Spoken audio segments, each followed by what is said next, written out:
बांधकाम कामगार योजना 2024 मध्ये शासनाने मध्यान्ह भोजन योजना या कामगारांना लागू केली आहे। काय आहे ही योजना, कसा घ्यायचा हा योजनेचा लाभ, सर्व माहिती आजच्या व्हिडिओमध्ये आपण पाहणार आहोत। हा व्हिडिओ शेवटपर्यंत नक्की पहा। तुम्ही चॅनलवर जर नवीन आला असाल तर चॅनल सबस्क्राईब करून नक्की ठेवा। तर चला व्हिडिओ सुरू करूया। बांधकाम कामगार मध्यान्ह भोजन योजना अंतर्गत कामगारांना 2 वेळेचे मोफत जेवण उपलब्ध करून दिले जाते।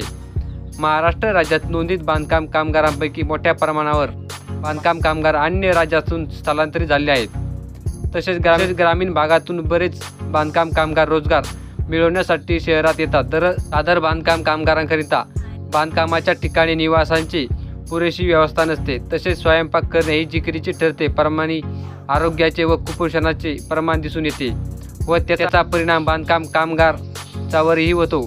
त्यामुळे मंडळाने कामगारांना दिवसातून 2 वेळा मध्यान्ह भोजन सुविधा उपलब्ध केली आहे। या योजनेअंतर्गत कामगारांना त्यांच्या कामाच्या राहत्या ठिकाणी जेवणाची गाडी येते व कामगारांना 2 वेळचे जेवण पुरवले जाते। या योजनेचा लाभ मिळवण्यासाठी कामगाराला अर्ज करणे आवश्यक आहे। बांधकाम कामगार मध्यान्ह भोजन योजना अंतर्गत दिले जाणारे पदार्थ भात, डाळ, आमटी, भाजी, कोशिंबीर, चपाती, पापड, लोणाचे, गूळ इत्यादी पदार्थ दिले जातात। बांधकाम कामगार मध्यान्ह भोजन योजना अंतर्गत अर्ज करण्याची आवश्यक पात्रता। अर्जदार कामगारांचे वय 18 ते 60 वर्ष दरम्यान असणे आवश्यक आहे। अर्जदारांनी मागील 12 महिन्यामध्ये 90 दिवसापेक्षा जास्त बांधकाम कामगार म्हणून काम केलेले असणे आवश्यक आहे।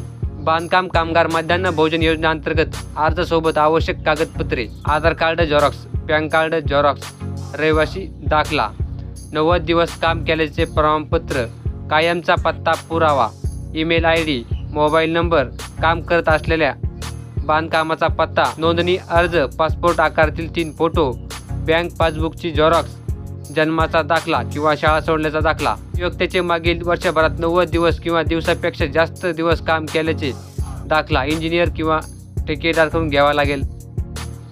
महानगरपालिकाकडून बांधकाम कामगार असल्याचे प्रमाणपत्र, ग्रामपंचायतकडून ग्रामसेवकाकडून बांधकाम कामगार असल्याचे प्रमाणपत्र व घोषणापत्र हे सर्व डॉक्युमेंट जोडणे आवश्यक आहेत। बांधकाम कामगार मध्यान्ह भोजन योजना अंतर्गत नियम व अटी काय आहेत ते आपण पाहूया। अर्जदार कामगार हा महाराष्ट्र राज्याचा मूळ रहिवासी असणे आवश्यक आहे। महाराष्ट्र राज्याच्या बाहेरील बांधकाम क्षेत्रातील कामगारास या योजनेचा लाभ दिला जाणार नाही। मंडळाकडे नोंदणी जीवित असल्याचे पात्र बांधकाम कामगारांना या योजनेचा लाभ घेण्यासाठी पात्र राहतील। बांधकाम कामगार राज्य किंवा केंद्र शासनाद्वारे सुरू एखाद्या इतर योजनेचा लाभ घेत असता कामा नये। बांधकाम कामगार मध्यान्ह भोजन योजना अंतर्गत अर्ज करण्याची पद्धत: कामगारांना आम्ही खाली दिलेल्या लिंकवरून योजनेचा अर्ज डाउनलोड करावा लागेल। अर्जात विचारलेली सर्व माहिती भरून आवश्यक कागदपत्रे जोडून सादर अर्ज आपल्या क्षेत्रातील बांधकाम कामगार कार्यालयात जमा करावा लागेल। अशा प्रकारे तुमची या योजनेअंतर्गत अर्ज प्रक्रिया पूर्ण होईल। तुमचा अर्ज मंजूर झाल्याच्या नंतर तुम्हाला देखील 2 वेळेस जेवण हा फ्रीमध्ये मिळून जाईल। अशा प्रकारे तुम्ही देखील अर्ज करू शकता। अशीच माहिती पूर्ण व्हिडिओ पाहण्यासाठी आपलं चॅनल सबस्क्राईब करून नक्की ठेवा। जर तुम्ही बांधकाम कामगार असाल तर आपल्या चॅनलवरती खूप सारे व्हिडिओ बांधकाम कामगारांवर अपलोड केले आहेत, तुम्ही ते देखील पाहू शकता व योजनेचा लाभ घेऊ शकता। तर चला भेटूया पुढच्या व्हिडिओमध्ये।